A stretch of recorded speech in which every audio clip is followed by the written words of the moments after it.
বিপরীতে প্রেম শূন্য থাকলে কোনো ভালোবাসাই পূর্ণতা পায় না। একতরফা ভালোবাসা হয়তো খুব গভীর হতে পারে, কিন্তু তা কখনো সম্পূর্ণ হয় না। একজন যদি সবটুকু অনুভূতি, সময় আর ভালোবাসা ঢেলে দেয়, আর অন্যজন যদি সেই অনুভূতির মূল্য না বোঝে, তাহলে সেই সম্পর্ক শুধু কষ্টের গল্প হয়েই থেকে যায়। ভালোবাসা তখনই সুন্দর যখন দুজন মানুষ সমানভাবে একে অপরকে বুঝবে, একে অপরের অনুভূতির মূল্য দেবে।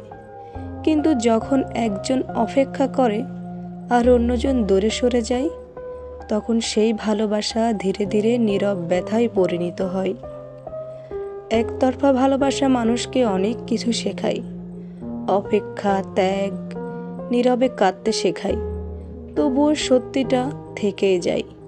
বিপরীতে প্রেম না থাকলে হাজার চেষ্টা করলেও কোনো ভালোবাসায় শেষ পর্যন্ত পূর্ণতা পায় না।